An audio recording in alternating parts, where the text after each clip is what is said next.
Del otro lado de la línea, y le agradecemos muchísimo su gentileza y su generosidad, Comodoro retirado Gerardo Isaac. ¿Cómo le va, Comodoro? Buenas tardes, un gusto. Muy buenas tardes, Fernando. El gusto es mío y antes que nada quiero a través suyo saludar a toda la audiencia y el hermoso pueblo de Las Flores, con el cual mi contacto es que cotidianamente paso por Las Flores cuando voy a Tandil. Muy Volé mucho bien. tiempo en Tandil, tengo un hijo que está viviendo allá Ajá. y tanto de ida como de vuelta hago una parada en Las Flores. Muy bien, qué bueno. Bueno, cuando esta situación se vaya normalizando, por ahí estaría bueno para compartir algún café allí en alguna estación de servicio en la ruta.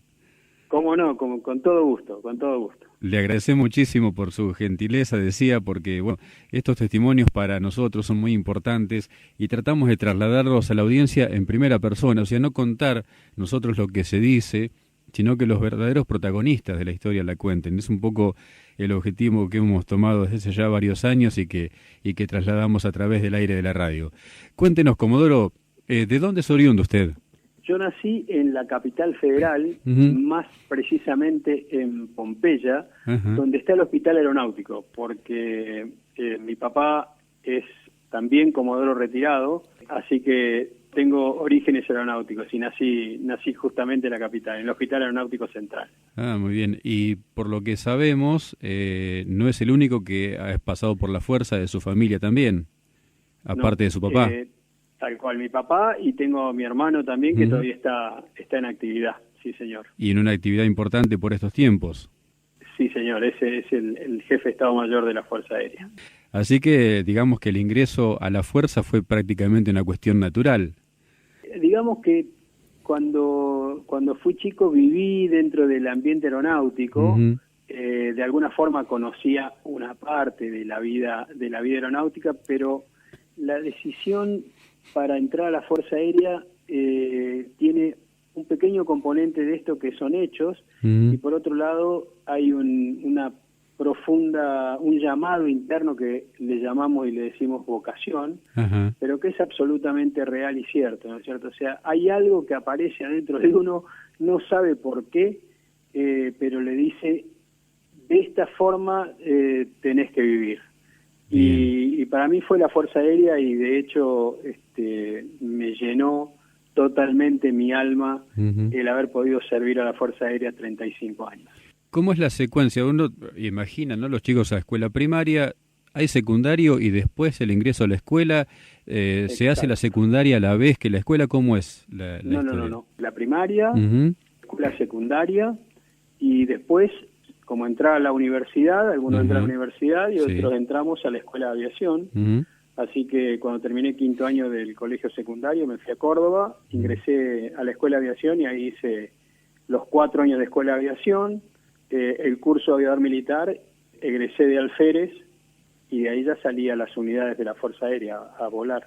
Egresó de alférez y en 1982, en tiempos de Malvinas, era alférez, así que era un oficial nuevo, digamos. Era joven, sí, sí. Ujú. Yo egresé a fin del año 1979, Ujú. así que en el año 1982 era alférez en el tercer año Sí. y estaba destinado en la Cuarta Brigada Aérea en la provincia de Mendoza y en la ciudad de Ujú. Mendoza, en el Plumerillo. Ahí estaba destinado. ¿Piloto de qué clase de avión? Volaba aviones A4C, Ujú. un avión caza bombardero, porque después de la escuela de aviación, Sí. mi primer destino fue Mendoza, justamente, como Ujú. dije, y ¿a qué fui ahí? Fui a hacer la escuela de caza. Ahí hay Ajá. un lugar, un centro de capacitación para los pilotos. Un grupo de pilotos vamos a hacer la escuela de caza y después de un año salimos habilitados como piloto de caza bombardero. Ujú. Ujú. Después de eso pasé a volar A4C, que es un avión monoposto de combate, y ahí estuve volando en el año 1981, hice el curso de A4 en el 81, me quedé habilitado a fin de año, y en el año 1982 me agarró joven, con 23 años, moderno, con el grado de alférez, con un año y un poquito de experiencia en A4C, pero la verdad que muy bien entrenado. En esa época la Fuerza Aérea volaba mucho, volaba bien, volaba intensamente y en poco tiempo compartíamos la juventud con una buena experiencia. Claro. ¿Cómo se adquiere precisamente esa experiencia en las prácticas, en esa capacitación, en esa escuela? ¿Con horas de vuelo? ¿Hay simuladores también? Porque estamos hablando de aviones de combate, ¿no? Claro, bueno, estamos hablando también de una época pasada, ¿no? Estamos Claro, hablando de claro. 38 años atrás. Lo básico sí son las horas de vuelo, son las que dan la experiencia en forma nominal, Sí. pero después la calidad la dan los temas de vuelo, ¿cierto? O sea, cada hora de vuelo tiene una finalidad distinta. Correcto. Y hay temas diferentes que se hacen en el aire y uno va avanzando progresivamente haciendo todas las maniobras, todos los patrones, decimos nosotros, de vuelo que se necesita para que al final de ese curso, que dura un año, uno tenga la calificación y las habilidades para poder combatir con ese avión. Claro. Esa es la finalidad, ¿no es cierto? Claro. Y de esa manera se realiza. Y una vez que uno terminó el curso, queda habilitado operativamente para ese sistema de armas o ese avión, y cuando le toca, le toca. Así fue la cuestión, ¿no? El que estaba habilitado le tocaba y allá fue. ¿Y cada avión es diferente en cuanto a la capacitación? ¿El A4, el Pucará, el Dagger? Sí, sí. Hay cuestiones que son genéricas, hay maniobras teóricas que son genéricas, hay procedimientos generales, pero cada avión necesita una habilitación particular. Perfecto. Volar un avión es distinto a volar otro avión en cuanto a los procedimientos que hay que hacer, la forma de pilotearlo, o sea, cada avión requiere una capacitación especial, ¿no es cierto? Lo quiere habilitar en ese avión. Correcto. Imaginaba ese joven alférez en tercer año, recién capacitado en A4, que en pocos meses después de tener la habilitación iba a estar en combate real, ¿no? No, nunca lo hubiera imaginado, pese a que claramente cuando uno termina el curso, la habilitación se llama justamente piloto etapa 3 apto para el combate, así se llama, siempre se llamó así. Sí. Y de alguna manera lo que sabíamos era que si hubiese algún problema o hubiese que entrar en operaciones, nosotros no teníamos ninguna limitación para poder estar dentro de ese grupo. Correcto. Por supuesto que me sorprendió el tema Malvinas, me sorprendió, o sea, no era algo para mí no esperado en ese momento, pero bueno, una vez que me llegó la noticia, sentí una gran alegría. Lo primero que todo, sentí una gran alegría, un gran orgullo, y unos minutos después se transformó en una gran preocupación. Seguro. Porque claramente el escenario era aeronaval y nuestro avión estaba totalmente capacitado para trabajar en ese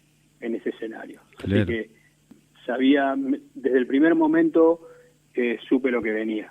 ¿Dónde estaba cuando se enteró del 2 de abril, Comodoro? Estaba en la 4ª Brigada, estaba en Mendoza, estaba de guardia esa noche. Sí.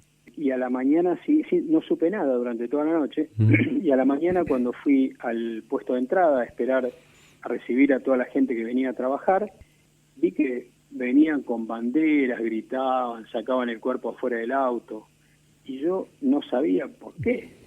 Y dejé pasar un par de autos a los gritos, y al tercero dije, voy a preguntar a ver qué es lo que pasa. Claro. Y me dice, no se enteró, me dice el que estaba, el conductor. Dice, recuperamos las Malvinas. Y bueno, ahí interpreté y la verdad creo que como todos los argentinos sentí una profunda emoción, una gran alegría, orgullo. A mí me parece que el sentimiento de Malvinas es algo, diría que prácticamente es el único elemento aglutinante dentro de nuestro país. Sin duda. Es algo sobre lo cual nadie duda. Estamos formados desde chicos, sabemos que las Malvinas son argentinas, no hay nadie que piense en contra, no hay nadie que tenga una posición distinta. O sea, creo que me uní a una gran alegría nacional en ese momento. Seguramente. Y a partir de ahí, ¿cómo fue la sucesión de los hechos? O sea, ¿cuánto tardó en confirmar esa suposición que tenía que su A4 y usted iban a estar destinados a la zona? Diría horas, o a lo sumo un par de días después, cuando Inglaterra despachó la flota naval Claro. desde las Islas Británicas hacia nuestras Islas Malvinas. En ese momento supe que era lo más probable era que iba a desencadenar en un conflicto. Si no había nada en el medio que lo pudiera detener de alguna forma, el destino final era que los ingleses iban a llegar y iba a haber combate.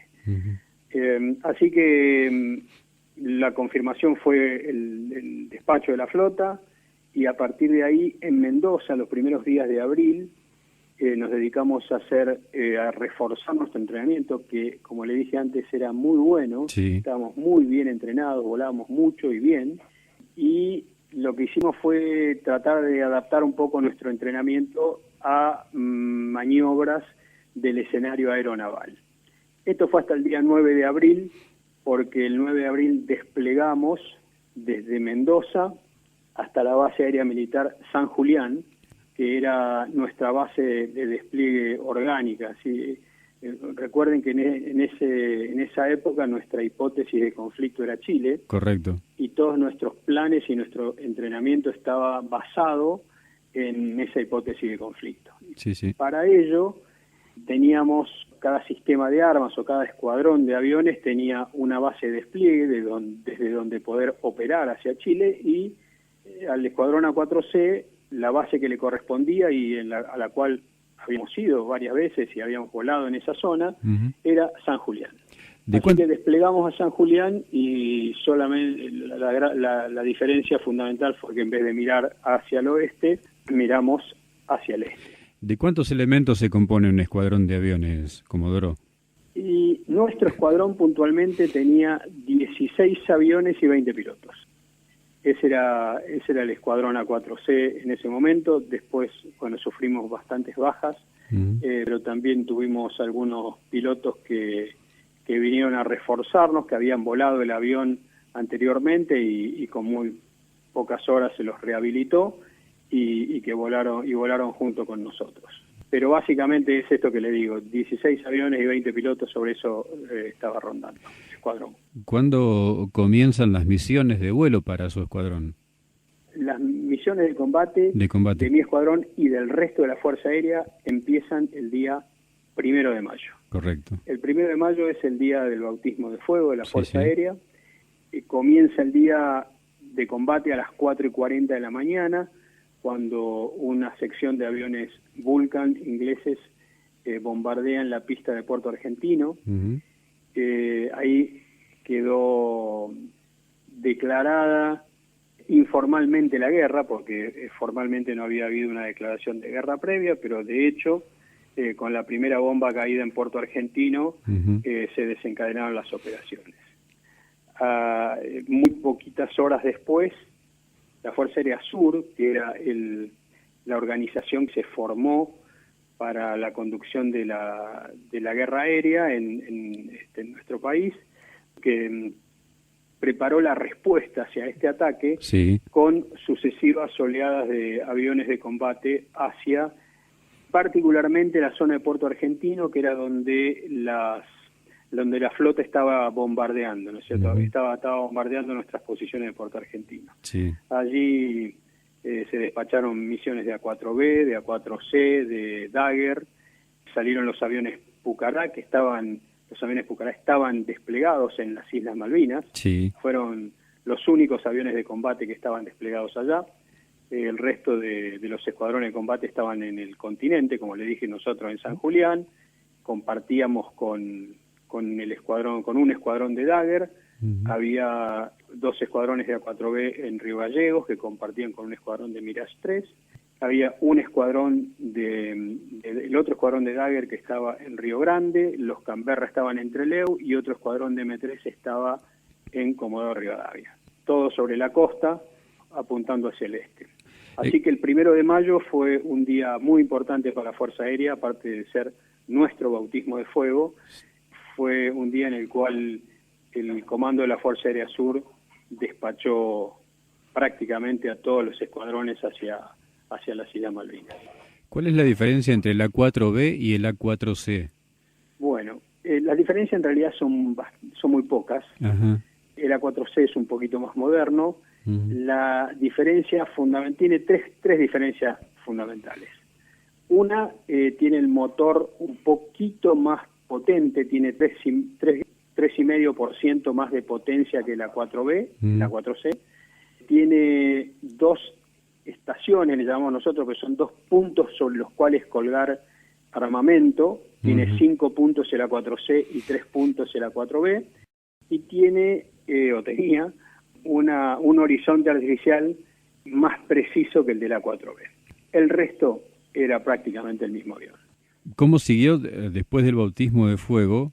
Hubo otras misiones, por supuesto, hubo infinidad de misiones. Sabemos también que participó en San Carlos. Entre el 1 de mayo y San Carlos, ¿hay algún hecho que quiera comentarnos, que quiera destacar? Mire, muy rápidamente se lo digo, sí, de forma cronológica, ¿no? A partir del 1 de mayo y hasta el día 9 de mayo hay una buena cantidad de misiones que se realizan sobre la flota y para proteger Puerto Argentino. Sí. ¿Por qué nombro el 9 de mayo? Porque a partir de ahí la meteorología empeoró, y porque el día 9 de mayo fue el día en el cual tuvimos las primeras bajas de nuestro escuadrón. Ese día cayó el teniente Casco y el teniente Farías, y que fueron nuestros primeros 2 héroes caídos del escuadrón A4C. Y a partir de allí la meteorología no fue buena hasta el día 20. Hubo pocas misiones en esos 10 días, y a partir del día 21 de mayo, día del desembarco de la flota inglesa en San Carlos, sí, comienza lo que se llama el combate de San Carlos, que dura entre el día 21 y el día 29 de mayo. Creo que en ese periodo de una semana, 8 días, es el periodo de mayor producción de misiones de combate de la Fuerza Aérea Sur contra los ingleses. San Carlos, sin lugar a dudas, es un punto de inflexión en toda la historia de Malvinas, y también lo es, por supuesto, de la Fuerza Aérea, por eso que decía usted, por la gran cantidad de misiones y por el daño que se le propinó también a la flota inglesa, ¿verdad? Exactamente. Creo que la mayor cantidad de barcos fuera de combate, ya sea hundidos o puestos averiados, ¿no es cierto?, de los ingleses, fueron durante el combate de San Carlos. Después hubo casos como el 8 de junio, llamado el Día Más Negro de la Flota, sí, en Bahía Agradable, que hubo ataques que fueron realmente demoledores contra un par de barcos que había en esa zona. Tenemos, bueno, después el ataque al portaaviones Invencible, la Armada Argentina, que el día 4 de mayo ataca el Sheffield con un Exocet, y el 25 de mayo, en mar abierto, le tira otro Exocet al Atlántico Invader. Pero en cuanto a intensidad, creo que San Carlos, el periodo de la batalla de San Carlos, fue el más fuerte, el más poderoso y el más contundente contra la flota inglesa. ¿Cómo fue su participación en San Carlos? Bueno, yo participé en San Carlos el día 25 de mayo. Sí. Bueno, mi escuadrilla inicialmente estaba conformada por el capitán García, que era el jefe, el teniente Farías era el número 2, el teniente Casco era el número 3 y yo era el número 4. Casco y Farías fueron derribados el día 9 de mayo, por lo tanto, de la escuadrilla original quedábamos el capitán García y yo. Así que el 25 de mayo al capitán García y a mí nos anexaron para conformar una escuadrilla de 4 aviones, al teniente Paredi y al teniente Lucero. Así que salimos alrededor de media mañana con estos 4 aviones desde San Julián. Hicimos reabastecimiento en vuelo entre el continente y las Islas Malvinas. Sí.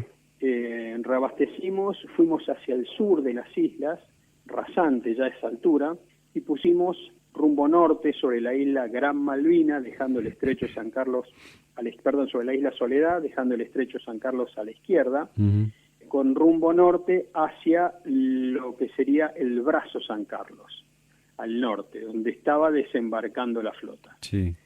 Ahí llegamos, era un día muy lindo, estaba con pleno sol, se veían las islas, se veían realmente hermosas ese día, y allá al fondo se veía como un agujero, digamos, donde sabíamos, era un acantilado, ¿no? Y sabíamos que ahí abajo estaba la flota. Así que llegamos a ese punto y cuando bajamos la nariz nos encontramos con una cantidad muy importante de barcos, les diría 20 barcos, 30, 40 barcos habría adentro de esa zona. Y bueno, cada uno de nosotros tuvo que elegir un barco para atacar. Así que yo, que estaba formado a la izquierda de todos, elegí uno que vi a la izquierda, estaba solo, grande, y dije, bueno, este para mí. Así que bajé la nariz y en esa bajada de nariz, en final de tiro, tiré cañones, me salieron 120 proyectiles, lo puse rasante arriba del agua, apreté el botón de bombas, no me salieron las bombas, así que pasé por arriba del barco, pasé una colina que estaba atrás, me puse por atrás y me escapé. En esa salida, pregunté quién había salido. El teniente Paredi, que era el 3, dijo, el 3 salió sin novedad.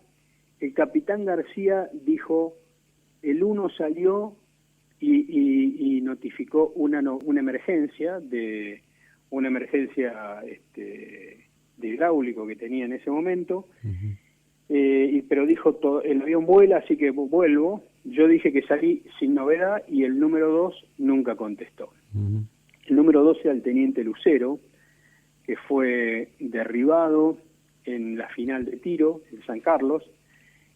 Se pudo eyectar, se quebró las dos piernas durante la eyección porque se eyectó a una velocidad realmente muy alta. Cayó en el estrecho y lo rescataron los ingleses. Lo operaron, lo internaron y a los días lo mandaron de vuelta en un buque hospital, lo mandaron hacia el continente. El teniente Lucero después volvió a nuestro escuadrón y durante la guerra, ¿no? Y nos contó qué era lo que había pasado, cómo había estado. Estaba quebrado, así que no pudo volver a volar. Los ingleses, en algunas notas periodísticas, dijeron que era un piloto que nunca más iba a poder volver a volar un avión de combate. En noviembre del año 82, Lucero volvió a volar a 4. Estuvo durante mucho tiempo volando en Villa Reynolds, después fue a la Escuela de Aviación, pidió el retiro de capitán, se dedicó al vuelo civil, era fumigador y lamentablemente, creo que fue en el año 2009, 2008, 2009, haciendo fumigación en una tarde en Córdoba, estaba fiebrado según lo que dicen, pero vio la fumigación es una actividad realmente muy demandante, hay un periodo de fumigar y no hay mucho tiempo para pensar. Y se llevó en un viraje contra el sol, se llevó por delante el único árbol que estaba en el medio del campo y falleció. También una persona excepcional de nuestro escuadrón, muy querido. Y le estaba comentando que el capitán García había salido con una emergencia. A los pocos minutos lo volvimos a llamar y no contestó nunca más. Nos volvimos solos con el teniente Paredi, hicimos reabastecimiento de vuelta nuevamente. García nunca más volvió. No supimos qué era lo que pasó, qué había pasado, ni lo sabemos exactamente todavía hoy. Lo que sí sabemos es que un año después, en una playa de la Isla Soledad, al norte de la Isla Soledad, apareció una balsa con el cuerpo de un piloto, en un traje traje neopren que se utilizaba en esa época para volar, y que fue identificado como el capitán García. No sabemos exactamente si se eyectó porque se le agravó la emergencia o porque lo derribaron posterior a esto, pero lo que sucedió fue que García pudo eyectarse y lamentablemente no sobrevivió al tiempo en el mar en su balsa de supervivencia. Usted nos hablaba, Comodoro, del ataque que no pudo soltar bombas, pero sí disparar cañones. ¿De qué calibre de cañones está dotado el A4? 20 milímetros. 20 milímetros. El avión A4C, la 4C y la 4B tienen cañones de 20 milímetros y llevan 200 proyectiles.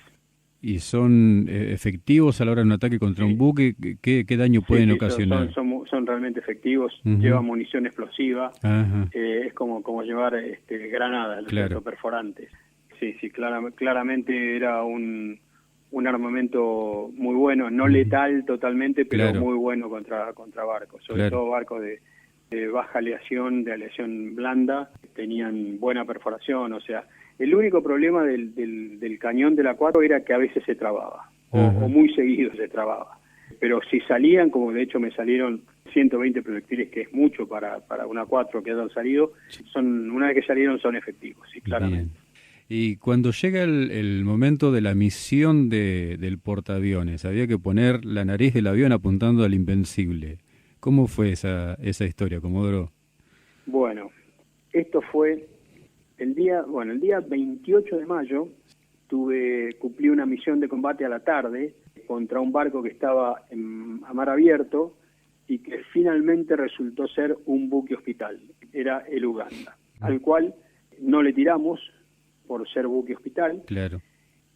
En realidad porque el capitán Cafarati, que era nuestro jefe, dio la orden de no tirar con muy buen criterio, porque estábamos todos, yo por lo menos estaba listo para tirar, pero hubiéramos vulnerado una ley, primer punto, sí. Y segundo punto, y creo yo hasta más importante, era que sin saberlo nosotros en ese momento, ese barco estaba transportando heridos argentinos hacia el continente, entre los cuales estaba el teniente Lucero adentro. ¿Por qué cuento esto? Porque al haber volado el día 28 a la noche, y a la tarde, perdón, yo tenía el día 29 que tenía que entrar de turno, estaba liberado de entrar de turno. El que volaba una misión real en la tarde anterior, no entraba de turno al día siguiente. Así que el día 29 de mayo me encuentro a la mañana, me fui a descansar a la enfermería, había unos catres de campaña ahí, así que estaba descansando, y a media mañana viene un soldado, me llama, y me dice que el primer teniente Ureta, que era uno de los jefes, de los oficiales más expertos que teníamos en el escuadrón, me llamaba.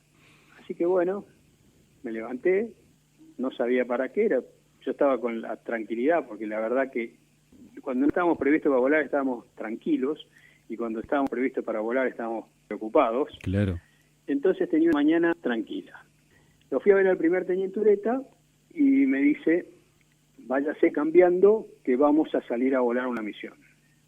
Entonces le digo: señor, yo estoy exento hoy de volar porque ayer a la tarde volé otra misión. Y me dice: alférez, no discuta, póngase el equipo de vuelo y vamos a volar.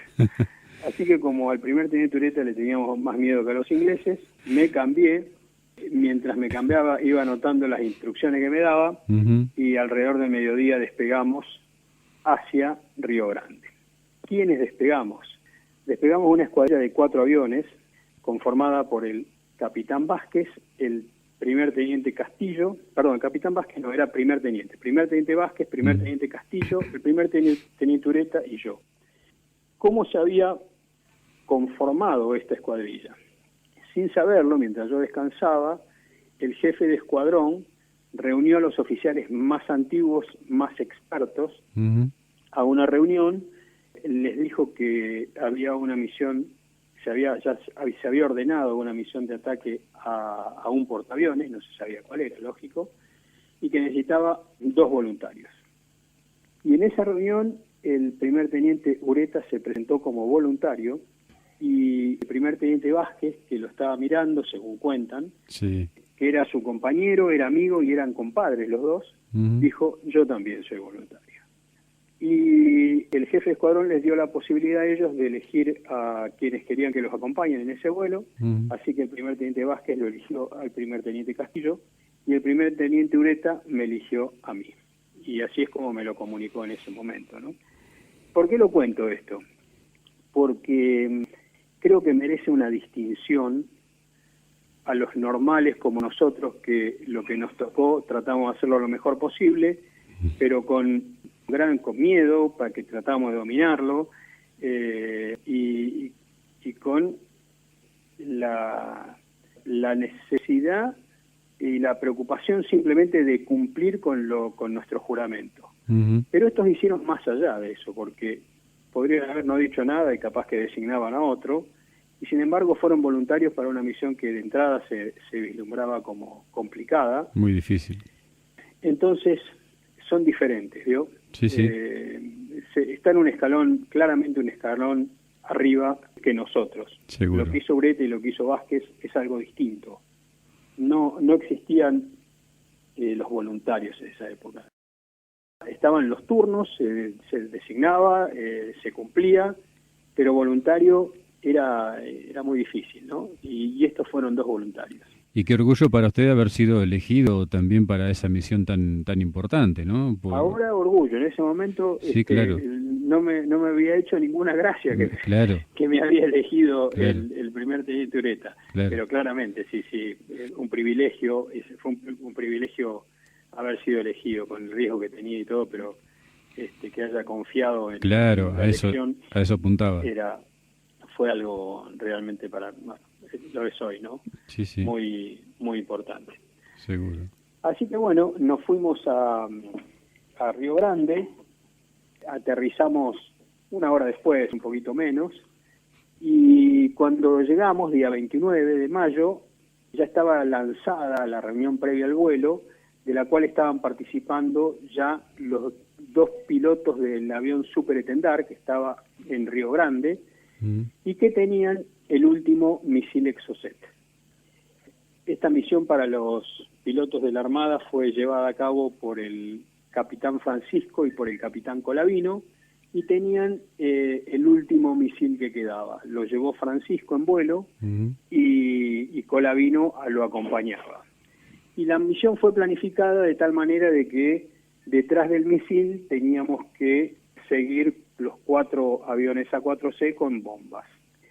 Así que bueno, le decía que cuando llegamos ya estaban ellos reunidos, así que nos acoplamos a la reunión, y mientras iban dando las instrucciones para el vuelo, llegó una persona de la Armada y dijo, a quien estaba dictando los datos, le dijo, señor, permiso, acaban de avisarme que la misión está suspendida.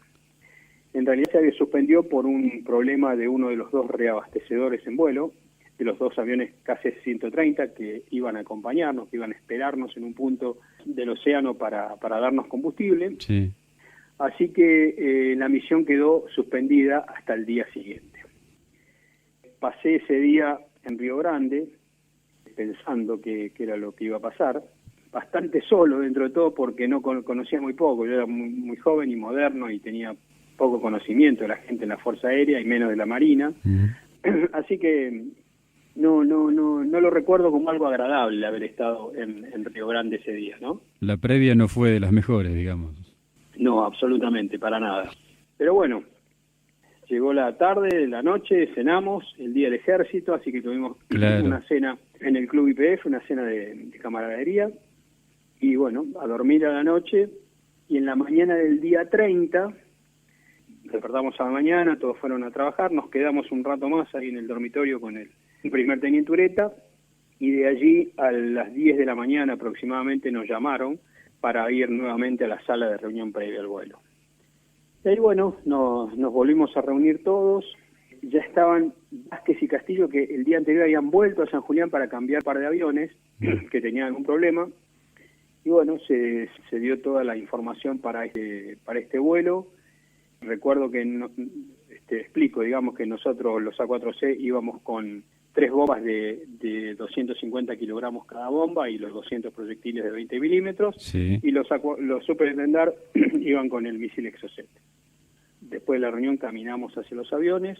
Nuestro jefe, que era el primer teniente Vázquez, dijo, lo único que voy a agregar a lo que ya se dijo es que les ordeno que recen un Ave María en cabecera y después despegan.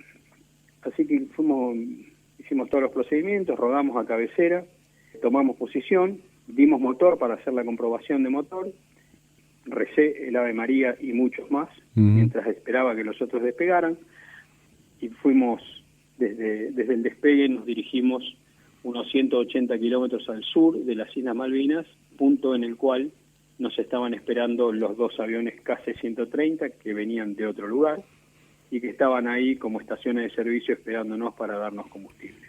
Toda una experiencia también el reabastecimiento en vuelo, ¿verdad?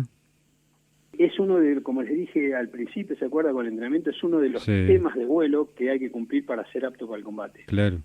Es una maniobra especial, distinta, pero tampoco nada complicada, es cuestión de entrenamiento. Nada más, ¿no?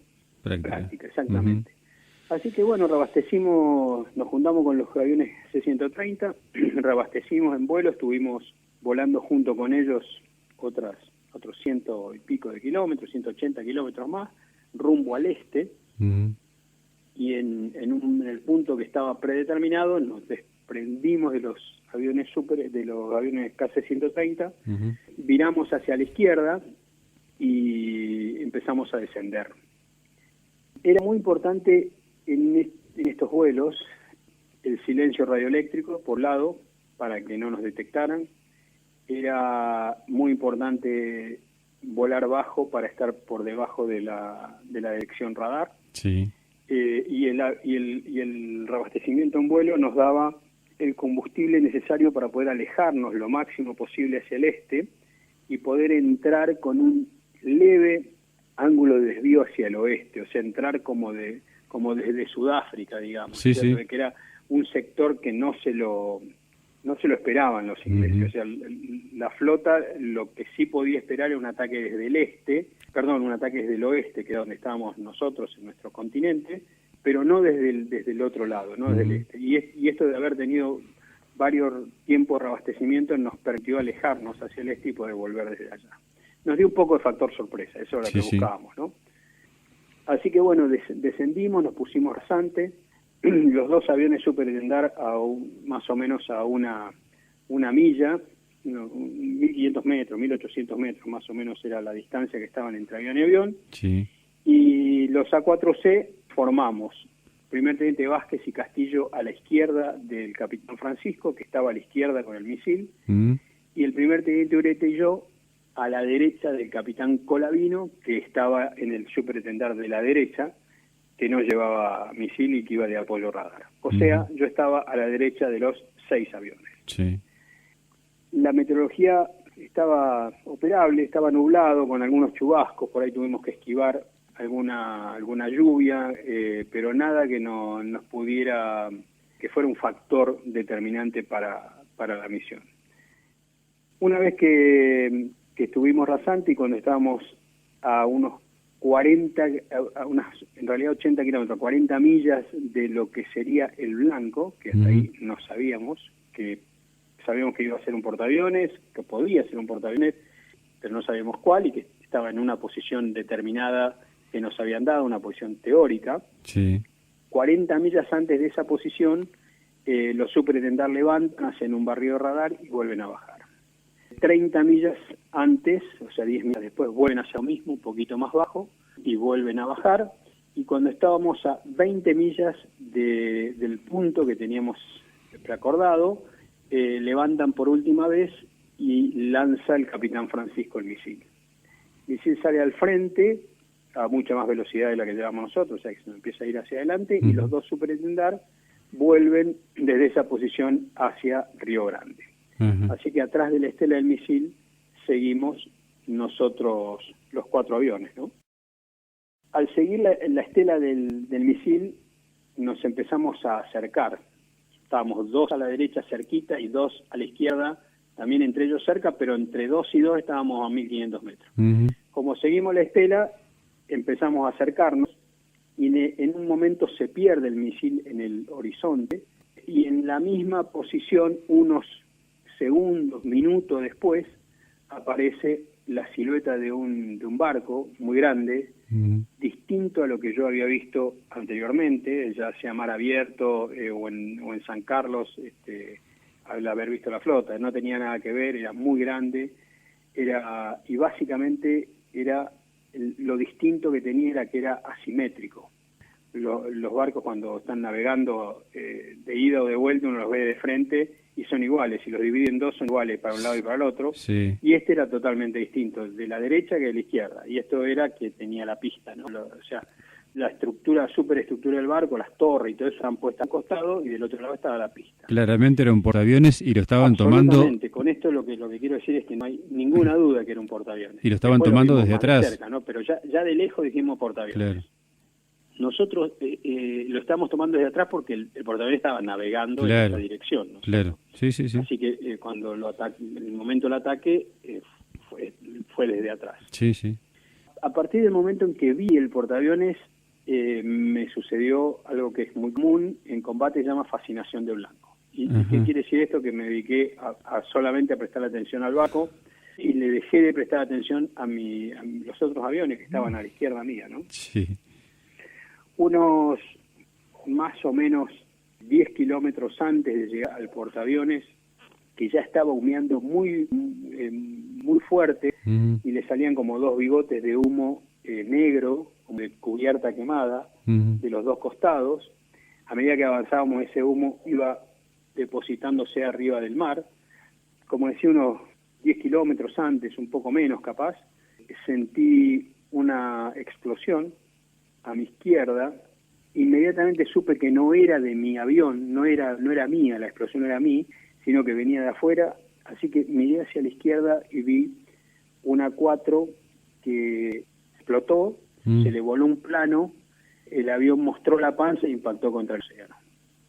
No sabía quién era, lógicamente estaban los 3 a mi izquierda y ya no le estaba prestando atención a quién era quién, así que sabía que era uno.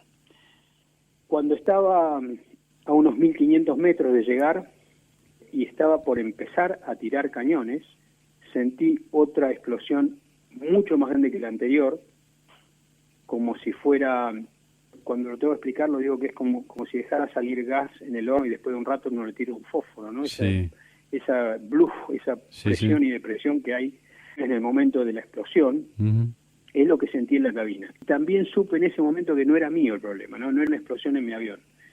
Miré a la izquierda y a unos 5 metros de mi ala izquierda había otro A4C que explotaba, que se desarmó, o sea, no es que se desarmó, distinto al anterior. El A4C anterior explotó y se desarmó completo, y lo que sucedió fue que lo vi como inflado. Era un avión A4C como el doble de gordo y el doble de largo, y que tenía sus chapas todas separadas, y entre chapa y chapa se veía color naranja, fuego adentro, ¿no? Estábamos volando a unos 950 kilómetros por hora, o sea que la diferencia de velocidad a partir de un derribo es muy grande, y esa imagen duró milisegundos, muy poco tiempo, ¿no? Pero es la fotografía que me quedó, mi retina quedó clavada, esa imagen de la 4 que explotaba y se inflaba. No hay mucho tiempo, como dije, la diferencia de velocidad es muy grande, claro. El barco estaba prácticamente encima, estaba de la mitad para abajo lleno de humo, yo estaba volando entre el agua y lo que sería la pista, la línea de la pista, así que apreté el disparador de cañones, me salieron los 200 proyectiles de cañones que los tiré todos contra la parte trasera del portaaviones, y cuando estuve bien encima apreté el disparador de bombas. Estaba muy cerca, así que no pude salir por arriba, hice un viraje a la derecha y salí por todo el lateral derecho del portaaviones, le pasé por el costado. Las bombas estaban retardadas a 12 segundos, así que explotaban bastante, 12 segundos atrás, pero mucha distancia, eso, ¿no? Claro. Y esto permitía que la propia explosión de la bomba no nos derribara a nosotros, no hubiera un autoderribo para el avión o para algún compañero que estuviera pasando cerca, ¿no? Seguro. Así que una vez que pasé la nariz del portaaviones o la proa del portaaviones, comencé a hacer virajes de todo tipo, con mucho factor de carga para evitar que me pegaran, porque estaban, ya desde el final de tiro estaban tirando, se veían los pompones de la munición explosiva alrededor nuestro. Hice maniobras evasivas un tiempo determinado hasta que lo consideré suficiente y viré a la izquierda para poner rumbo de escape. Cuando viré a la izquierda busqué la posición del portaaviones y lo único que encontré fue una zona completamente llena de humo negro. Llamé por radio, rompí el silencio radio, llamé para ver si alguien había salido del ataque. Sí. No me contestó nadie, así que supuse que volvía solo. Me puse pegadito al agua, rasante, en el rumbo que tenía que poner en el escape, y unos minutos después de volar en esta situación, vi un punto en el horizonte adelante. Que lo primero que pensé era que venían Harriers a interceptarme, ¿no? Pero después de que terminé de pensar eso, el punto seguía en el mismo lugar, así que me di cuenta enseguida que iba en la misma dirección mía y que era otro A4.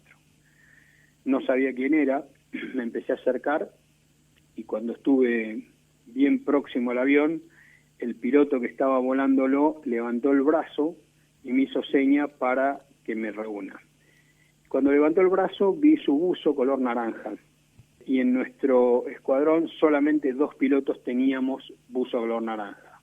Uno era yo y el otro era el primer teniente Ureta. Uh-huh. Así que en esa levantada de brazo, más que darme cuenta que era Ureta el que estaba ahí, tomé conciencia de que los habían derribado a Vázquez y a Castillo en las 2 explosiones que vi. Claro. Bueno, le formé a Ureta, decidió ir a hacer un nuevo reabastecimiento en vuelo. Uh-huh. Nos juntamos con los reabastecedores, que merecen también una explicación aparte, un reconocimiento aparte, los pilotos y las tripulaciones de C-130, sí, que solos en el medio del océano, lentos, gordos, grandes, a la vista de todos, sin armamento, sin escolta y sin defensa, se quedaban esperando darnos asistencia de combustible si es que alguno de nosotros volvía y si es que alguno de nosotros que volvíamos lo necesitábamos. Claro. Este es un acto realmente de una solidaridad muy grande. Los consideramos, eran como nuestros padres, los pilotos de 130 eran más grandes que los pilotos de combate en general, uh-huh, y finalmente los veíamos como padres. Esa era la sensación general del piloto de combate con respecto a los pilotos de C-130. Allí estaban, esperándonos, nos reunimos con ellos, hicimos reabastecimiento en vuelo. Uh-huh. El primer teniente Ureta en ese momento le pasó el informe preliminar de la misión, le comentó al comandante C-130 que habíamos atacado un portaaviones, uh-huh, y que era clarísimo que era un portaaviones, y también le dijo que había habido 2 derribos. El comandante C-130 preguntó sobre los derribos para generar una misión de búsqueda y salvamento, y le dijimos claramente que no había ninguna probabilidad de supervivencia ni de eyección de ninguno de los pilotos. Habíamos visto el impacto perfectamente contra el agua, así que no generaran ningún requerimiento de misión de búsqueda y salvamento, porque era inútil hacerlo, ¿no? Y era un problema grande. O sea, las misiones de búsqueda y salvamento había que hacerlas a través de la Cruz Roja, sí. Tenían que buscar en medio de la flota, o sea, no tenía ningún sentido. Así que una vez que terminamos de reabastecer, pusimos prueba a Río Grande, descendimos, el tiempo ya estaba peor que cuando salimos, hicimos contacto sobre el océano y aterrizamos en Río Grande después de 3 horas 47 minutos de vuelo. Nos esperaba prácticamente toda la base, estaba al costado de la pista y de las calles de rodaje. Cuando estacioné el avión en plataforma, estaba lleno de gente, ahí bajé por la escalera del avión, y cuando llegué abajo solamente pude saludarme y abrazarlo al primer teniente Ureta, pero no pude hablar más con nadie porque me agarraron los de inteligencia y me llevaron al interrogatorio. Interrogatorio que fue en varias etapas. Uh-huh. Estuve más o menos 2 horas. Me interrogó la inteligencia de la Fuerza Aérea solo, me interrogó la inteligencia de la Armada solo, después nos interrogaron ambas inteligencias juntos con el primer teniente Ureta, y al final de todo nos hicieron otro interrogatorio con los 2 oficiales de la Armada enfrente a nosotros para cotejar toda la información que dábamos, ¿no? Interrogatorio, Comodoro, suena duro. ¿Por qué lo califica así como interrogatorio? O sea, porque se llama así, es interrogatorio. Uh-huh, o sea, uh-huh, nos sentamos y la gente de inteligencia nos empieza a preguntar en caliente, uh-huh, inmediatamente después del vuelo, para que pudiéramos dar la mayor precisión posible y la y la versión no se comenzara a deformar con el tiempo, ¿no? Es claramente un interrogatorio. Uno se sienta y le empiezan a preguntar. Y uno va contestando y ellos van armando van anotando, van escribiendo, van dibujando, nos dan para dibujar también. Tienen que dejar registro de lo que realmente sucedió y después hacen el análisis. Claro. Pero sí, al final de cada misión, siempre, cuando terminamos una misión de combate, lo primero que hacíamos, íbamos a inteligencia, que nos interroguen. Claro. Así que bueno, terminó el interrogatorio después de 2 horas casi. Ahí sí fuimos a saludar a toda la gente que nos estaba esperando. Y vino el brigadier Crespo, que era el comandante de la Fuerza Aérea Sur, vino el Comodoro Rivadavia a recibirnos, a saludarnos y básicamente a escuchar de nuestra boca qué era lo que había sucedido. Claro. Y mientras estábamos en esta fase, digamos, de recibimiento y de saludo, nos confirma, en inteligencia nos confirma que lo que habíamos atacado era el portaaviones Invencible. Ahí sí ya tenía, con los datos que dimos y más información de ellos, se arribó a esa conclusión. Y a la noche, ya un rato largo después, vino un avión Learjet de la base San Julián, nos levantó a los dos y nos llevó a San Julián para encontrarnos con nuestros camaradas que nos estaban esperando en San Julián. ¿Pudo hablar con Ureta sobre el ataque después del interrogatorio? ¿Qué se dijeron? Sí, o sea, hablamos, en el interrogatorio estuvimos juntos los dos. Sí. Después de que nos interrogaron por separado, nos interrogaron juntos para confirmar las versiones de uno y de otro. Y bueno, cada uno contó lo que fue viendo, ¿no es cierto? O sea, sobre todo el tema del ataque, de cómo estaba conformado el portaaviones, en qué posición estaba, a dónde le apuntamos, cómo fueron los derribos, si habíamos logrado tirar todo el armamento, cómo se había defendido la flota, qué sé yo, para sacar alguna de las preguntas, pero era muy largo, ¿no? Claro. Y nos hacían confirmar a uno y al otro, si lo que decía uno lo podía confirmar el otro. Así es un interrogatorio. Porque usted nos contó en detalle lo que fue el ataque, pero obviamente ya cuando venían rasantes en el agua, cuando a partir de que empiezan a seguir el misil y se empiezan a acercar al portaaviones, obviamente la defensa aérea de los escoltas del portaaviones y demás empiezan a atacar a ustedes, de ahí se producen los derribos. ¿Se puede decir con palabras, se puede expresar lo que siente un piloto cuando está por atacar, más allá de la fascinación de blanco que usted nos contaba, cuando ve la antiaérea que se les viene? A ver, en realidad ese es un momento de máxima concentración, máxima tensión. En ese momento, para mí por lo menos, cero miedo en ese momento. El miedo más grande era antes de que llegara una misión y antes de salir a volar. Una vez que me subí al avión empezaba a bajar y en el momento del ataque lo único que me importaba era atacar.